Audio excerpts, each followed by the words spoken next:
Hello, you're watching Anderson Community Television, and this is your 2015 inaugural edition of Anderson Speaks. I'm your host, Kyle Densler, and we're going to have a special show for you today. We're going to have a spotlight, and we're going to spend the entire hour on one single guest because there's just so much to discuss and so much valuable information that she's here to share. So, without further ado, I have the honor of introducing our guest, Miss Julie Bauke. Hello. Hello, how are you, Julie? I'm great. Thank you so much for inviting me here. Well, thank you. We really appreciate you coming on, and I'm excited to get into the meat of the discussion.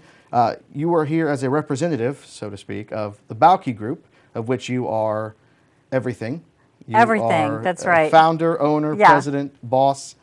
And what was the term that you gave yourself? Chief Career Happiness Officer. Chief Career Happiness Yeah. Officer. We're going to figure out what that is in just a minute. But before we get there, tell us a little bit about yourself. What's your story? You said Yeah. about 7 years ago is when you started the Bauke Group. Yeah.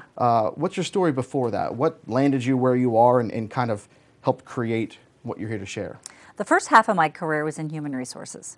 And so I worked in companies of various sizes, various industries, employees at different levels. And I was fascinated by the fact that so many people are unhappy at work. And it became kind of a hobby of mine, observing that, talking to people about it, figuring out why. And in essence, the why was, if you're so miserable, why are you still here? It became just a source of curiosity for me. So as I moved through my human resources career and saw this same sort of pattern everywhere I went, didn't matter where I was, what city I was in, who I was talking to, so many people were unhappy at work, yet didn't do anything about it. And that was fascinating to me. So I worked in human resources for many, many years and then decided I wanted to work in the career space. So I left human resources and worked in the career space with a global career services firm, working with people who just lost their jobs. So on Friday, they were told, we don't need you to come back on Monday, for whatever reason. Either the company was closing, it was a performance issue, it was a layoff, it was an economic issue, there was a lot of reasons. But everybody had this one thing in common, which was they were told, don't come back. And so I worked with everybody right then, at that point. And it was, again, interesting because so few people were prepared. Maybe in a lot of cases they saw it coming, or they should have seen it coming. But what did they do? They put their head down and they hoped that the layoff train would pass them up. Or also there were a lot of people who were laid off, let go, who said, yeah, I really didn't like it there anyway. Which gets back to my initial curiosity, why'd you stay? So working in that field for 9 years, working with people in a very tough spot and a very tactical space, just lost my job, need another job. I realized that there were certain things that people could be doing and should be doing to reduce the chances of being laid off, to act when they saw the signals and not just bury their heads, and to really be more in charge of their careers. So I founded the Bauke Group 7 years ago to simply focus on that. What are the things people need to be doing for themselves to be career happy? Awesome. And you call yourself you call the Bauke Group a career happiness firm. So how do you define happiness with a career? Well, that's different for everybody, and that's the secret sauce. So when I say to people, so what's the Bauke Group? I say, well, it's a career happiness firm. Oh, I need some of that. You see people kind of go, oh, it's like a foreign concept. So the trick is, each one of us, our definition of career happiness is different. I say, in general, as a formula, career happiness is a combination of doing what you like, plus doing what you're good at, plus doing what you can get paid to do, in other words, something there's demand for, plus in a way and a place you can be successful. So for each of us, what we like to do is different. What we're good at can be different. What we need to make, from an income standpoint. If you like to do it and you're good at it, but you can't get paid for it, it's called a hobby. So there has to be some market demand for what you do. And then the fourth thing is in a place and a way you can be successful, which gets to things like culture, values, geography, the products and services, your coworkers, do you respect the leadership of the organization, cultural type of things. And if you've ever had a friend who they tell you what they do and you think, ew, but they love it, that's the difference. Each of us has a different definition of career happiness. And then to make it even trickier, it changes over time. So what makes you happy today probably won't make you happy in 5 to 10 years. And so you've got, it's an ever vigilant requirement. You have to stay on top of it and know what you want, what you're good at, what's going to make you happy, how you can be most successful. Then you have to look at that in the context of your whole life. So for instance, let's get examples. So let's say you're in sales and you're in your mid-20s and you're in sales and you're traveling a ton. And you're just on, 80% of the time. You meet someone and you get married. You have a child. And all of a sudden, that 80% travel is not only not doable, but it's not desirable because your requirements and your life has changed. Let's say everything's going along great. All of a sudden, you have ill parents. You need to be closer to home. So you have to look at your career in the context of the rest of your life. And as that changes and moves and grooves, you have to consider your career. Instead of looking at your career as something that's stagnant and something that you do for 30 years and try to hang on to it for that period of time while all this stuff is changing, you have to get agile and flexible in terms of how you look at all those pieces. It's fantastic. And I thought of differences in people's attitudes. There are some people who love the idea of being able to go into work, do what they do there, and when they leave, they're done. Yep. And there are other people who, if they're not engaged and it's not really something they might already do on their own, they're miserable. Yep. Or there might be someone who says, I want to go somewhere, even if I'm away from maybe my family, get it done, and then come home. I never would want to run my own business because then you're almost 24/7 having to do something. Other people are like, I don't mind being engaged that much because I can be around my family or friends more. So there's do you see that big of a range in the folks you talk with, or is there, even if there's that range, do people tend to look more towards the, I don't want to say typical, but kind of like working for a business, or are a lot of people starting to shift towards the idea of being self-employed or trying to do their own thing? Oh yeah. Yes, there is. First of all, the first part, everybody's got a different definition of career happiness. So there's no right or wrong. There's only right or wrong for you. And there's no need to apologize for that. If you like a job where you can go in, do your job, leave at 5 or 5:30 and go home and pursue other interests or spend time with your family, that's great. I mean, there's nothing wrong with that. But what we're seeing, just what you alluded to, is that the younger generations are less likely to want to be a part of a corporate machine than those of us who came into the job market when it was our only option. When you really think about what technology has done for careers, you have a 20-something-year-old multimillionaire. Technology makes that possible. That was unheard of when I got out of college. We didn't have any choice. And so yes, and I would also tell you, it's interesting because the younger generations are coming in saying, well, if I'm not getting my needs met, I'm going to go get them met elsewhere. And a lot of people in older generations look at that as being a spoiled brat. But I'll tell you what, I think there's a part of that they have right. It's kind of consumer driven. And so you look at people who are of the boomer generation like I am, and a lot of people that are in my age group are saying, I'm kind of tired of being told what to do. I have less tolerance for the corporate machine. So with the older generations who are saying, if I don't want to be here at 8, it doesn't mean I'm not getting my work done. In other words, quit bossing me. Yeah. And you got the younger generations who don't want to be bossed in the first place. Organizations must change their relationship with their employees. And many are starting to think about that, but I think too many aren't. They still are in that top-down way of thinking. Well, the tail's going to wag the dog here, and you won't be able to find good people because they won't want to work under your structure. So that desire for freedom, flexibility, and calling your own shots, definitely seeing it in more people. It's interesting the things corporations have to be aware of and think about, and I'm also thinking of the dynamics of, if you are in retail, then there are certain shifts or times that need to be covered because of customer need. That's different than somebody who maybe is project based or what they're doing isn't time sensitive. Yet you see a lot of the same management styles just kind of cookie cutter from one to the other, and then people just get worn out and they just get tired of it. Yeah, absolutely. Unfortunately, it seems like there's always been just one way of leadership that you see, or management. I'll tell you what to do. And I'm going to treat you the same way I treat everybody else. And you have to look at, what does the business really require? For example, does the business really require that everybody's butt be in a seat at 8 o'clock? Or is that a control issue you have? Or do the phones start ringing and the customers start calling at 8? But is the traffic at 8 o'clock on the phones enough that we couldn't have some flexibility for some of our folks who need to get their kids on the bus? And those can be male or female employees.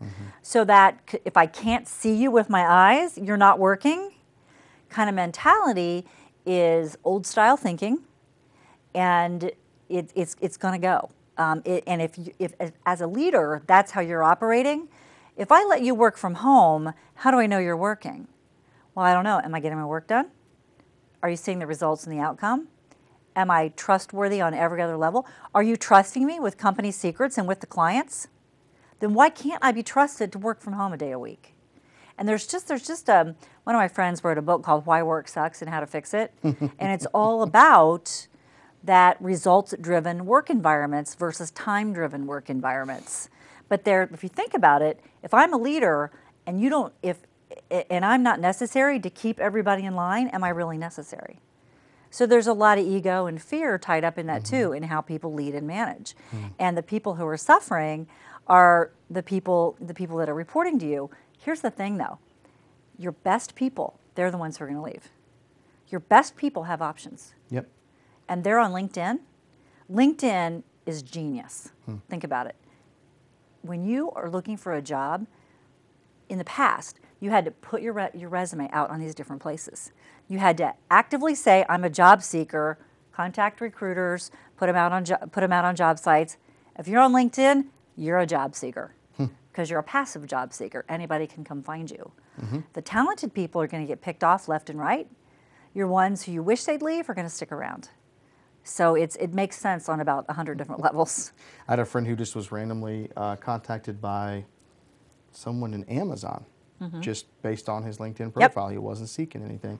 You know, you talked about if I can't see you, am I getting work done? We had a gentleman come on board in our company who's like very high up, basically like over our entire HR organization. He's like second in command, and introduced himself to us downtown and shared a lot of stuff. But he got into this very interesting area talking about things he'd seen in other companies, like what he called ROWE, results only work environment, of not putting these constraints on folks, but just saying, get the job done. And you know, as a manager, my senior manager and I were there, and you know, we love that idea. That's kind of how we are. We're very project oriented, and we're also a very creative group. So inspiration comes at different times. And we were very intrigued in that, but it was kind of one of those things, man, that, you know, that'd be nice, but it wasn't anything that we have held our breath for, because when you start things like that, you have to be able to trust your employees, and there will be some who take advantage of it. There will be some who make mistakes and who cheat and steal from the company, in essence. I just wish that corporations and companies were more willing to take that risk as an investment in the folks who are trustworthy and who will do the right thing and who would love the opportunity to have freedom in where they're working and when they're working, because they can do their best work maybe in a different situation. So if you think about the example you just gave, so you're going to have people who take advantage of the situation. It's kind of like saying, if you have a jeans on Friday policy and one person wears ripped jeans and there's a no ripped jeans policy, instead of taking the policy away from everybody, talk to the person with ripped jeans. You know, but there's this fear of confronting, of calling people out on behaviors, and it's easier to just say, nobody gets to do it anymore because two people couldn't follow the rules. Address the people who are the problem. There's just there's a lack of managerial courage with handling of those situations. That's how you deal with it. Because, and then if everybody else loves this results only work environment, which frankly is what the book Why Work Sucks and How to Fix It is based on. The author is the one who came up with that concept. Awesome. If there's 5 of us who are doing it really well and the 6th person is screwing it up, there can be a lot of peer pressure put on that person to not screw it up for everybody else. Yeah. It's a culture change, but the results are huge in terms of productivity, engagement, retention, et cetera. I don't know, it's this concept of treating people like adults. What a concept. Yeah. Wow. novel concept. Speaking of adults, it takes trust and it takes risk and commitment on the company side, but it also asks a lot of the employees. Because if they want to be treated like adults, they need to act like adults. Yes. And one of the ways we act like adults is we take responsibility for our own situation. And I think it's a major point of what you guys focus on is getting people to take responsibility and ownership of their careers. And you said before about kind of putting your head down and just bearing through it and hoping it doesn't happen. But it's kind of waking up and saying, I'm going to take control. I'm going to take responsibility. I had someone say, don't be reactive, be proactive. Yes. So how do you address that with folks when it comes to their careers? Well, one of the things I say is, if you are really in charge of your career, then you have some sort of a plan for what's next in your career that you're actively moving on. Not every day, but you know what's next, or you have an idea what's next, or you are moving toward figuring out what's next. And also people who are really in charge of their career, they aren't panicked. If they think about, oh my gosh, what if I get laid off? They already know. They know they have an active, robust network. Their resume and LinkedIn profile is up to date. They have some idea what they do next. They aren't necessarily starting from ground zero if they were to get laid off. And so if there's some peace and comfort that if something happens, I either am ready with a plan B, or I've got a great contact database that I can start calling people. I can get really clear what I want to do, and I'm in action versus complete panic mode if I get laid off.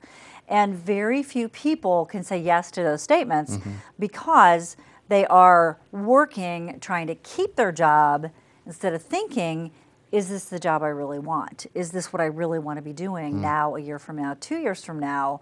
And if not, what is that? And that's a really big question. And so usually when you say to people, well, what's next?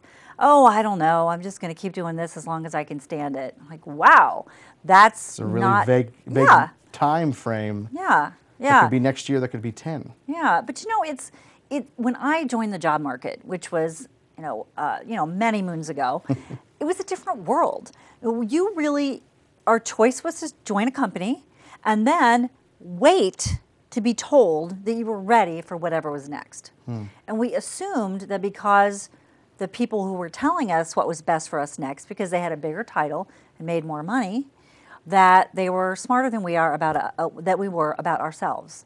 And nobody is. And so we were moved around, we went where people told us to, without ever really asking the question, is this what I want? And it's very easy to fall into the thought that you don't have any control over your job or your career. And it's true, there are certain things we don't have control over, but that's true about our money and our health and our retirement and just other parts of our lives. And so the concept of any sort of career thought, and I don't mean, or career planning, and I don't mean by career planning, in 5 years I'm going to be doing this, in 10 years I'm going to be doing this. That's okay, but you don't have to be that specific. But what you have to do is really, this all starts with knowing yourself. This all starts with understanding what you bring to the table, what your value is, what your best skills are, and how you want to use them and where you want to use them. And being more in the driver's seat than locked in the trunk, hoping someone comes and lets you out. And that's where way too many of us live our careers. And you can sit in the back seat now instead of the trunk. That's right, that's right.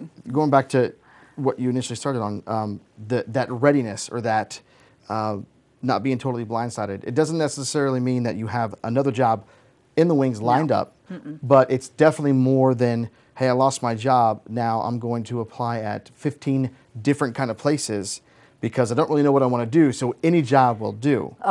Bingo. You hit the nail on the head. That is one of the biggest mistakes people make in their job search is just sort of that scattershot sort of approach and hoping upon hope that somebody sees your value. Technology has made job search easier and more difficult at the same time. It's easier because you can sit at home in your bunny slippers and you can look and see what's out there. It's like you can go, wow, this is like a candy store. Certainly one of these people are going to want me. The problem is, so is everybody else. Yeah. And so maybe you are one of 300, 200, 500 for every job that you apply for. And if you are, let's say you see a job online that's a great fit for you. Man, they are looking for me. And you send your resume in. And you sit there and wait and wait and wait, and you get no response. Here's the problem. Let's say 200 people applied. I am not kidding you when I say that out of those 200 people who applied, 270 of them are not even remotely qualified. Wait a minute. 170 of them. That didn't make sense. 170 of the 200 are not even remotely qualified. People, because it's easy, right? Point and click, point and click, point and click, send, send, send, send. Crazy stuff. And so I get 200 responses. You're in there and you're super qualified. I may lose you because I get tired of looking at all the crap I'm getting. So I know you this get personally. bottlenecked and overwhelmed. Yes. And they never even get to you. Wow. And so we sit there and we put our resume into the big black hole, either with a company or with a job board and into a blind ad. And we just sit there and we think, I can't believe I don't have a job. I'm sending out 50 or 60 resumes a week. It's because you're not doing it right. That's not how you get a job. 2/3 to 3/4 of people get their jobs through someone else, someone they know or someone they meet, Absolutely. AKA networking. But most people are uncomfortable with networking, and so they go with the easy solution. They go with the thing that seems productive and doesn't reject them, which is point and click, point and click, point and click, bunny slippers, send and hit and send, and it just doesn't work. And so when I talk to people who say, "Well, I've been looking for a job for a year. There are no jobs out there," that's really hard for me to say that's not true. That's not true. There are plenty of jobs out there, but they don't sit around in clumps waiting for you to find them. It's hard work. And if you don't know, and also if you don't know, I talked to a woman a couple months ago. Said, I've been out of work for 4 years, doing odd jobs and stuff. And she said, I've been out of work for 4 years. I'm a great networker. I said, that's great, good. I mean, you see the value of networking. I've been out of work for 4 years. What are you looking to do? Well, blah, blah, blah, blah, blah. And I said, there's the problem right there. You don't know what you want to do. If you don't know what you want to do, what are your chances of finding it? If you know you want to go on your dream vacation, but you don't know what it is, how will you know when you've arrived? It literally is exactly like that. We think that by opening up our options and by saying, I'll do anything, that we make ourselves more attractive. It's actually the opposite. Because if I'm a hiring manager, do I really want to hire somebody who says, I'll do anything? No. Yeah. I want somebody who wants to do, and is qualified to do, what I need done. Yeah. One point I want to go back and talk about, then I want to ask a follow-up question on what you just said. First one is, I know in my personal experience, I can talk to anybody. I know a lot of people. So I guess networking in a sense kind of happens naturally for extreme extroverts like myself. I do know that for quite a while it felt very false or manipulative to use that to help myself somehow, because I'd seen other people do that in kind of negative ways. So it was hard for me to kind of come to that understanding. But after a while, it did hit me. It's like, it's just kind of a fact of life. So the way some people get ahead is that it's nothing wrong or false. It's just they knew somebody, and that person knew their personality, knew what they were like, and there was something about their relationship with that person that they liked, and they thought, I wouldn't mind working with that guy if he's got the skills. And then find out you have the skills. Right. So I want to encourage folks at home who know people in different places to pursue that. Just ask. I mean, I know people have asked me about where I work or other places, and it doesn't bother me. And in fact, I hate saying, well, we don't have anything right now. I want to be able to give them good news. Yeah, you're right. Networking must be mutually beneficial. And if you help me with something, it doesn't mean that I have to help you with something this very minute, but it means when you call me and ask for help, if I can help, I darn well better respond. Yeah. Because that's when you're very a one-sided user, when you aren't really looking for the mutual benefit. And you have to be really specific in what you're asking for. If you're looking for a job, you can't just say, do you not have any jobs? No. Well, do you know anybody who works at this company, or can you tell me about what it's like to work in the retail industry? That I can do. Awesome, great point. My follow-up question was, for people who don't know what they want to do, what is the reason? Is that they don't know what they're good at? They don't know what makes them happy? Because I have a specific question that kind of pertains to me and folks like me, but I kind of want your response to that first. It's you have to look at, first of all, a lot of times people want to put all the value on taking some sort of an assessment. Strong interest or Myers-Briggs or those sort of things. Let me turn to the back page and it'll tell me what my magic answer is. It doesn't work like that. We're too complex.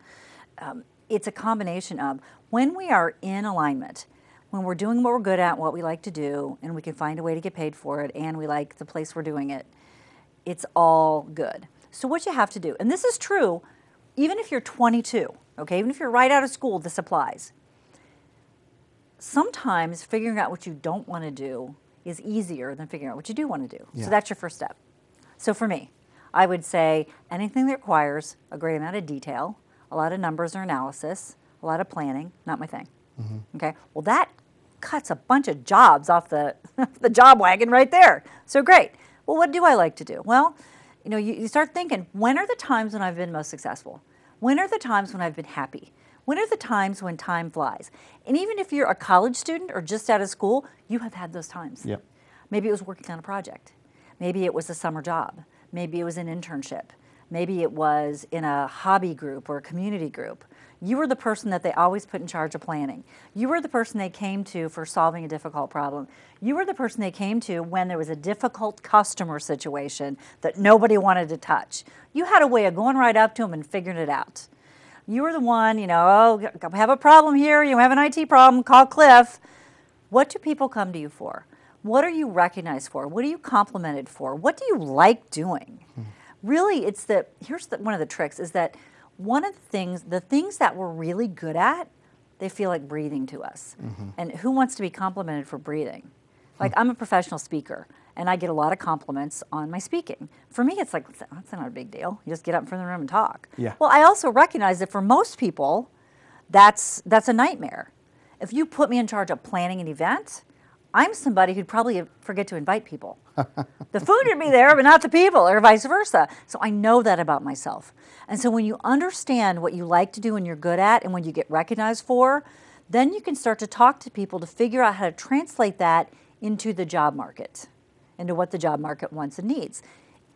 Right? If there's something you're great at and you love it, but it's not marketable or the job market or the career market doesn't pay for it, the market isn't looking for it, you got to move on and find something else that actually someone will pay you to do. It's a balance between all the areas you discussed. Yeah. It's you want to do it, you're good at it, and someone wants to pay for it. Right. And you can have really high over here and low over here. So it's kind of like if there's different areas or things you're good at, it's finding the one that mixes best with your desire and what people are willing to do for it. And the hard part is it's really tricky to get there. And it's not a one-time thing. I was on a leadership panel at a college recently, and all these young people in the audience just on the edge of their chair looking for that gold nugget that was going to give them everything they wanted to know. And all four of us on the panel, like, okay, so how do we, what's the secret? How do we, and all four of us were like, relax, there isn't one right answer. There's no magic bullet. The goal coming out of school is to find the best match possible, but no, you're not going to be there probably in 2 to 3 years. So don't take a job you're going to hate or you aren't going to do a good job at. So get as close as you can and then figure it out from there. Do some pivoting, figuring out, I like this pretty well, but if I could do more of this, I'd like it better. Okay, find a way to add that to what you're doing. Or your life changes, and so therefore your job needs to change. So when you put so much pressure on yourself that there's this one thing you were meant to do, that's when I think we just torture ourselves because I don't believe that. Yeah. I have a question. I use, what's the palette? Is it called a palette? Is that what the painter holds in his hand that the paint's on? Like a painter's palette, and all these different colors are options.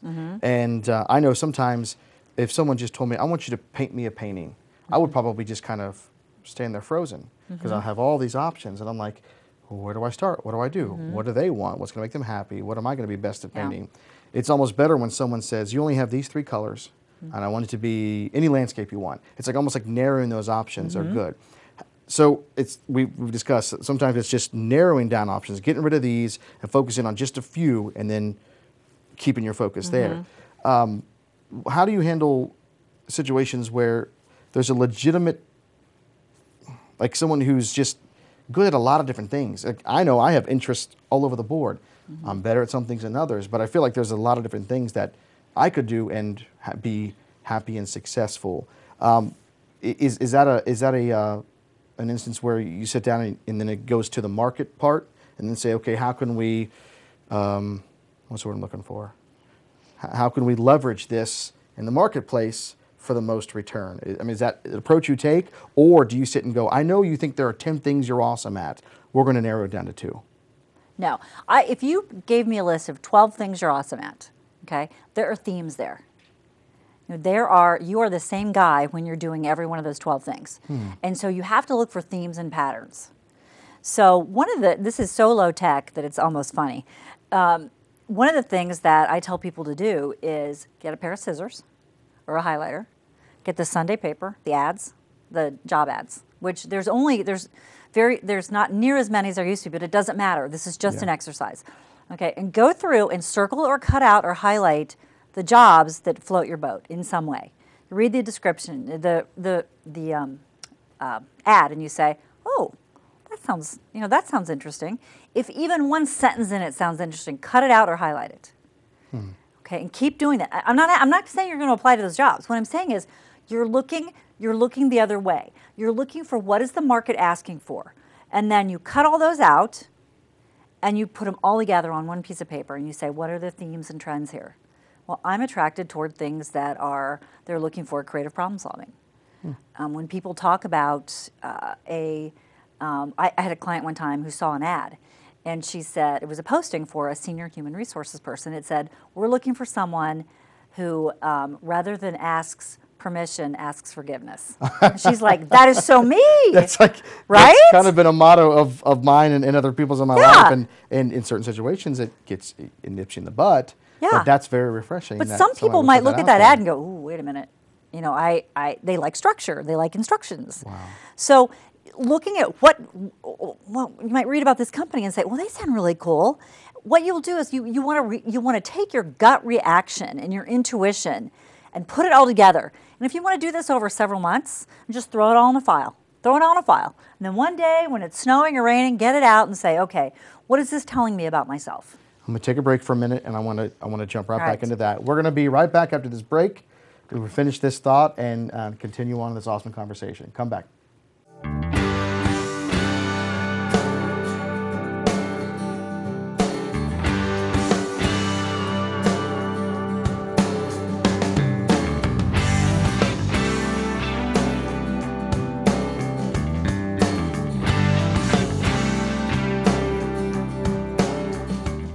Welcome back. Thank you for joining us again for the second half of our special spotlight here with Julie Bauke and the Bauke Group.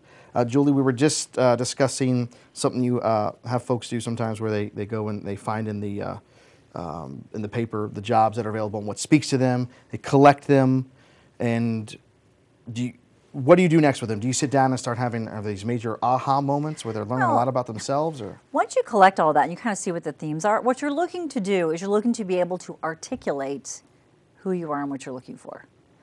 And then you start reaching out to people that you trust in your network and saying, people that say, I'm trying to get a feel for how to best use my skills and interests in the job market. And here's some of the things that I know about myself. Here's some of the jobs that are appealing to me. I'd love to get your perspective based on what you've seen in your company or in your profession about how somebody with these interests might move forward. One of the mistakes we make is thinking that we have to do it by ourselves. Introverts are the worst. Introverts are the ones who think, if I think about it long enough, I'll figure it out. And this is one of those areas where you don't have all the information. And so you have to become a student of the job market, a student of opportunity. And so that you understand what the opportunity is, so that you know someone with these kind of skills can do these things. And the only way you do that is by taking that on yourself. Anything short of that smacks of, I don't know what I want to do, what do you think I should do? And again, you're abdicating that responsibility to someone else. And if you start networking with people and saying, I don't really know what I want to do, what do you think I should do? That's really, really not only unhelpful, but it's also really unattractive. Because it's like, why don't you solve my problems for me? It sounds very whiny. Like a wet fish, just plop on a newspaper. Yeah. Like, help me. Yeah, that sounds good. I think I'll do that for a while. You start trying things that you're just sort of flopping into. You string a few of those together, and if you string a few bad decisions together, and you simply just become a bad decision maker, right? I mean, well, I tried that, it didn't work. I tried that, it didn't work. It's like, at what point are you going to learn how to do this and figure out what's right for you? Because if I'm a hiring manager and you've made three job mistakes in a row, I'm thinking, do I really want to be number 4? Why do I think you're going to make a better decision this time? I like that. Yeah. And as far as networking, you talked about how it can be more difficult for introverts. You don't have to be some just outlandishly gregarious person to be able to make these connections, but you do have to recognize that there's value there, and you have to have an idea of what it is you're looking for. Introverts have the ability to be better networkers than extroverts because they're better listeners. Real networking is about building mutually beneficial relationships. And we can't build a mutually beneficial relationship unless we can listen to each other. Because if I'm going to help you, I have to listen. I have to stop talking long enough to understand what you need and what you want, and vice versa.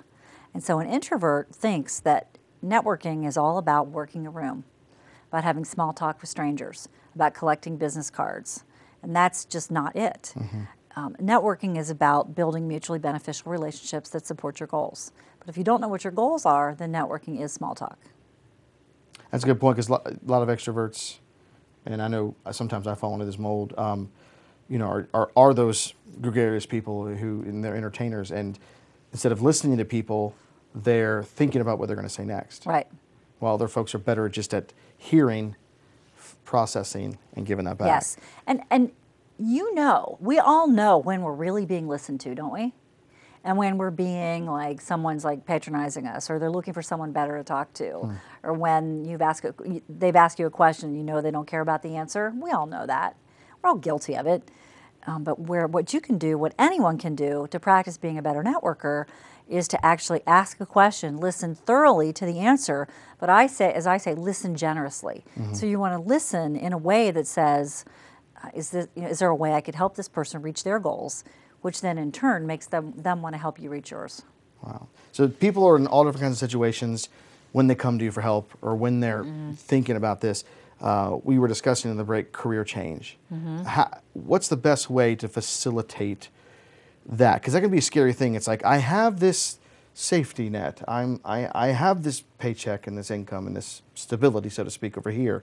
And I think I want to do something better, but I know a lot of people, it's hard for them to let go and move. How do you facilitate a career change, and when do you think it's appropriate versus just trying to improve your situation where you are? Everybody has a different tolerance for risk. There are entrepreneurs who started businesses and they were down to their last dime and they were living in their cars. I would never be that person in 1,000 years. But it was somewhat risky to start my own thing, and I never ever thought I'd be an entrepreneur. That was the farthest thing from my mind. But to have what I wanted, I realized there was nothing out there like what I wanted to do, and so I recognized I'd have to build it. So we all have a different tolerance for risk. If you've got a second income in the house, it makes it easier. So there's different types of career change. So first of all, let me back up. You made a great point. One of the first things we would do with anybody is help them figure out what's not working where they are. There are times when 70% of our clients are employed, but they want to do something different, but they want to get a hold of it instead of waiting to get laid off, or waiting until they're so miserable they can't stand it anymore. So one of the first things we would say is, really, let's figure out. So if someone said to me, I hate my job, what do you hate about it? Everything. I'd say, that's not true. That can't possibly be true, because you would have exploded by now. So what is it you don't like? What's not working? And when you can pinpoint that, then the question becomes, is that something you can change where you are, or do you really need to leave? And if you like the company you're working for, if you like what you're doing, if you're paid well, if you're good at it, but you've just got a difficult boss, what can you do to change that? Maybe you can, maybe you can't. So there you have to figure out what's wrong. It's like going to the doctor and saying, I hurt from head to toe. There's no solution for that. So you've got to figure out what's not working. Then you can figure out what to do about it. So you might determine that you really do need to leave, or you want to do something that's not offered at your company. When people think about career change, a lot of times they think about, I'm a ballerina and I want to go work construction. They think about big changes. Very few career changes are that big. And when you're in this career and you change to this career, you're still the same person. You're just using your skills and abilities in a different way. So figuring out, so let's say you're an accountant and you're working at a small CPA firm, and you went to work inside an accounting department at a major company. in some ways, that is a slight career change. You're using your skills and abilities in a different place. Okay, so that's a change. Let's say you go from a small firm to a nonprofit. That might be a slight career change. Or you go out to do it for yourself in a consulting capacity. That's a slight career change. The big career changes that people say, I want to throw the baby in the bathwater out and start someplace else, start from scratch, really just completely reinvent myself. Those are less common, and those are the ones in which you really need to be a huge risk taker or have a nest egg that allows you to do that. Because it's risky. Something you just said, talking about career changes, and it's something popped into my head because maybe this is something we should have discussed right at the beginning. I feel the difference between a job and a career is a job is something that you do for money, but it's not always exactly that thing that you love or that you're good at. Maybe it's a foot in the door thing. And a career is where you go, this is a path that I want to continue down. Maybe it's not at this company, maybe it's not in the same exact way, but it's in this area. Like for me, I do video production, I do e-learning. Those are areas I would love to continue down. So I feel like I have a career in that area. The job I had before was with the same exact company, but I was answering phones, taking orders for furniture. So would you consider that like a job and a career? Would you consider that a career change, even though it was in the same building? I would consider that a career change. I look at it a little bit differently, and it's just, I think that a job is something you get paid to do. I look at, because I know we are all complex, and I'm sure you've had the experience of working with someone, maybe side by side on the phones, and you found out that they're like a Midwest champion of banjo playing on the side, and you're like, whoa. Or that their real passion is coaching youth basketball, or that they are an award-winning baker. So I look at the things we do voluntarily with our time as our careers. So you might, and that's just the way I look at it, because I believe that, so your paying job might be, the video production, the e-learning, and so you have a career in that. But I try to look at it bigger, and I say, okay, so all the other things that you do make up the tapestry of your career. Part of it you get paid for, part of it is a job, which you get paid for, part of it are other activities that you do that still make up who you are. And I think the reason I like that is because it helps us understand that we don't have to get all of our needs met in one place. So the box on the org chart that you sit in doesn't necessarily have to be the place where you get all of your needs met. So when you look at your puzzle or your tapestry, you've got your job in which you do these things that you get paid for, but you also might do some freelance stuff on the side. You could also get paid for that. That makes up your career. Now you do some volunteer work over here at an animal shelter, and that's part of your career too. The whole thing makes up your career. You get paid for part of it and not for others. The danger of looking at it the way you looked at it for some people is that you might have a job that you're not that crazy about. It's just kind of an 8 to 5 sort of, because you are doing it 8 to 5 plus per week, in my mind, you have made that your career. You may not be career happy, but you've made that your career. Gotcha. And I think the mentality of thinking of something just as a job engenders kind of it doesn't matter it's just a job. Why should I care if I like it? It's just a job. And I think that's a mentality that can erode your confidence and can just lead to doing less than you could with yourself and with your job. So if you undervalue what you're in, you're less likely to take that ownership, take that responsibility to move it to where you want it. And also think, when you undervalue what you're doing, it leads to undervaluing yourself. And I believe it all starts right here. It all starts with who you are, what you want, what you see, what you believe you can have. When you see people who undervalue themselves, maybe consultants who are charging way too little. Let's say you meet somebody who's a consultant and you find out they're charging something that's way below market. What it says is they don't value themselves. I've seen a lot of people who don't value the opportunity they have or the position they're in. It's not something they want to do. And by undervaluing it, like you said, they undervalue themselves. They don't perform to the best of their abilities. Right. Their performance suffers, and therefore their opportunities to do anything about their position are actually taken away. Absolutely. Speaking of options, we discussed this briefly. What part does people's choices outside of their careers, like, I don't know, how many kids they have, what kind of cars they drive, how much money they spend, their lifestyle. How much do you see that affecting what their options are? Yeah, when you said that, someone popped into mind. There was a client who since passed away, but this is about 10, 12 years ago. And he was a high-level person at the C-level and had been in a few jobs, C-level jobs, absolutely hated it. Knew what he wanted to do, but it was something that was very low paying. But it's what really made him happy and what he knew he could be really content at. But because of their lifestyle, he was willing to cut back, but his wife wasn't. And so it put him in a situation of having to get another job that he knew he wasn't going to like. And the higher paid wasn't making him happy. Absolutely not. It put him in the big house he didn't care about. Wow. And so yeah, it does. Our decisions, so if you're in a situation, and I understand it, if you've got triplets who are on their way to college in a couple years, it's really hard to take on risk, or it's hard to make a career change. But if they're going to be out of college in 6 years, you can start planning for that now. So let's say you're 40 and you've got 40 to 45 and you've got triplets that are on their way to college. You might feel strangled. You might feel like you are stuck doing this job you don't like for a very long time. But there is hope, because in 6 years, your life's going to change. So how can you start planning for that change now? Because 6 years is going to go past no matter what you're doing. But you don't want to get to the end of 6 years and say, I'm still stuck in something I hate. Yeah, 6 years just went by and I've done nothing to prepare myself for any sort of options or movement. Yeah, but we make ourselves believe that we don't have options. I'm stuck here, I don't have options. We always have options. Speaking of other options, we briefly brought up multiple streams of income. Big fan. Just share what that means to you, and how can people take advantage of it? You know, I'm a big fan too. Anytime I can. Yeah.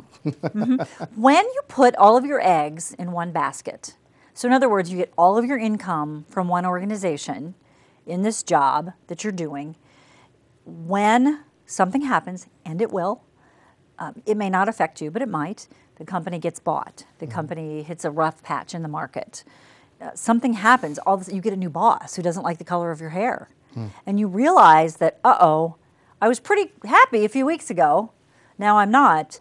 It all goes away like that. The bucket spills over, all the basket spills over, all the eggs are gone. A lot of people now, because technology has made it easy to do so, do other things. They might invest in real estate. They might do some freelance work on the side. They might invest in a business. They might flip houses. They might get some rental units. They might go in on somebody else with a side business. They might do some writing. Makes over 6 figures now on eBay. There you go. Perfect example. It's crazy. I mean, even 15 years ago, if someone would have told you that was possible, I don't know how long eBay has been around, but no. So you have to be creative, but you don't want to put yourself in a disadvantaged position if your job goes away. Now, truly, if you're a really good saver and you've made good financial decisions, I know plenty of people who are working, but they say, if I lost my job, I wouldn't have to work for 5 years or more. Great. Then if you lose your job, you do have time to create that. But I think we have to put our heads up and we have to be planning for something else, whether it's a plan B, another stream of income, something that you're dabbling in on the side. It's so easy, especially when you don't like your job, to come home at the end of the day and say, I don't even want to think about anything but laying on the couch, having a beer, having dinner, going to bed, and starting it all up tomorrow. What happens is you get in that cycle. And then on Friday, you're so glad it's Friday that you're giddy. Yeah. Well, then Saturday, of course, goes fast. Now it's Sunday morning. You start to get that feeling in your gut. One of the litmus tests for career happiness is, how do you start feeling it about 5 o'clock on Sunday? Absolutely. It is. I mean, if you start going, I hope I get the flu tonight, then you have to make a change, right? Give me one of those spoiled shrimp. No, that's funny, because I know, growing up, we used to go, I still do, but go to church on Sundays and then youth group on Sunday nights when I was growing up. And, when you're a kid, you don't want to go to school. So Sunday nights are kind of depressing. And then you get older and you're in college and it's not as bad. But yeah, there have been times where Sunday came and I'm like, I I should love Sundays, and I hate Sunday afternoons. I hate Sunday evenings. Now I don't mind going in. You know, I enjoy my job. I enjoy the people I work with. There are things that I would love to be doing instead, but it doesn't mean I dread it. But that's an awesome point that you make, because you can just watch people's moods change. Yeah. So you've got to do something about it. If you're in a spot where you are unhappy, and the problem is, I mean, I literally one time had 2 phone calls, 2 different women in the same week, who said, I cry in the car on the way to work, or I sit and cry in the parking lot. And there's that part of me that goes back to the first part of our conversation around why I'm so interested in this stuff. It's like, what about you thinks that's okay? And why aren't you going to do something about it? Yeah. We get so down here that we believe that we don't deserve anything better. And we believe that this is all we can do and nobody else would ever hire us. If you're in the wrong place doing the wrong job and everybody around you seems to be rocking and rolling and you're not, it's very easy to believe that you're the outlier and that this is all you can ever do. And then imagine if you're crying in the car every day on the way to work, imagine trying to go in and sell a new employer on the fact that you'd be a great fit. I know you don't want to hire me, but please. I mean, that's the way it's going to come out.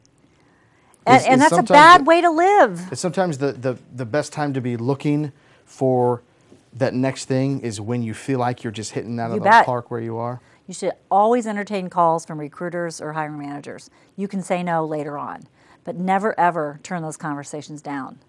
What's your advice on things like that, on recruiters, headhunters, and such?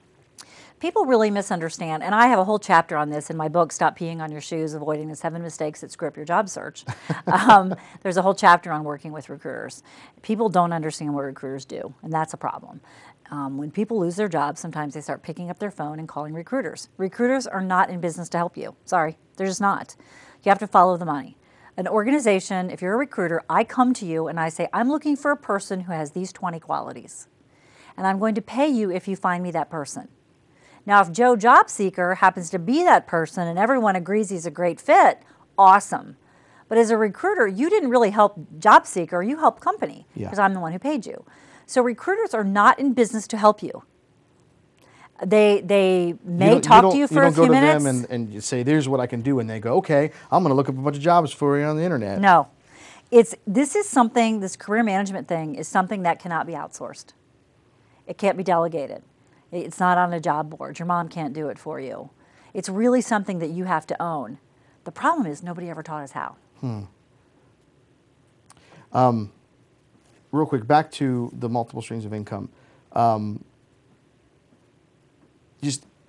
talk about technology. There's such a wealth of opportunities, and I think there are a lot of people who are very qualified, but they don't take steps to do things. I know that there are people who now have careers, and this is entertainment based, but they have careers because of YouTube, or there are apps that I'm sure that there are coders and people who work for corporations who could have put any number of these things together. But there are apps that now do $1 million in sales every single day. But whether we talked about passive versus kind of normal income, when you talk about multiple streams of income, do you focus more on these are things that you can produce and time you can spend, or do you ever go in with your clients about passive streams of income, which what they're making isn't necessarily tied to how many hours they're spending doing it? Yes, absolutely. If you can find something to do where you're providing content, now think about it this way. You know things that other people would like to know. I don't care who you are. There are people who've built businesses out of nothing but developing something for people who fish for a certain kind of fish. Yeah. Because there's enough people who are willing to pay them for their knowledge that they can create something that really gives them a big cushion in their lives. So what do you know, what can you do that other people would like to know how to do? And the trick is, when we're really good at something, like we talked about before, we think everybody knows how.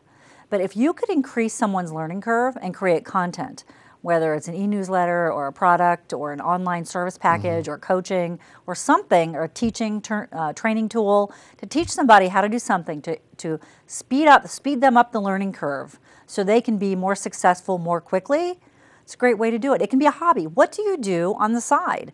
Is there something you do that you get complimented for and people come to you for that you could turn into a business? Now, sometimes we're uncomfortable charging for things. and charging what we're worth. You just got to get over that. And, I think back to undervaluing ourselves, I know one of the issues I've had is I've been a teacher. I am a teacher in basically everything I do. And I know that I can teach people, and there are things that I know I can teach people about. But when it comes to things like blogs or presence online or books and ebooks, you look at the millions that are out there and you think, how would I have a voice in all of this? And I think we actually undermine ourselves because everyone does have a voice, and you're going to hit someone differently than someone else did, and that could spur something big. So you want to niche. You want to make sure that whatever your voice is, you don't just want to be, if you want to be a health and wellness guru, maybe you want to be a health and wellness guru for mothers who are older, who are older, maybe considered high-risk pregnancies. Okay, there's enough of those that you can make a business out of that, and people are looking for people who understand them. So what is it? Who's your market? Who's your target? Who needs what you have to offer? And you can start there, and that applies to the job market as well as to working for yourself. We have just a couple minutes left. Okay. What is one final piece of advice or knowledge that you want the folks at home to know that maybe we haven't covered?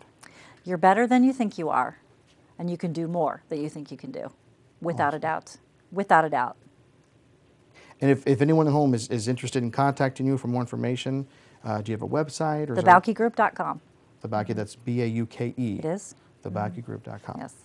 Well, I wish we had another hour because I have stuff written down here that we didn't even get to. I would love to keep talking. I appreciate it. This has been Julie Bauke with the Bauke Group, the career happiness firm. And Julie, I really appreciated the time we had today, and thank you so much for coming on. And thanks for having me. Hope we get to talk do it again. Yeah, thank you.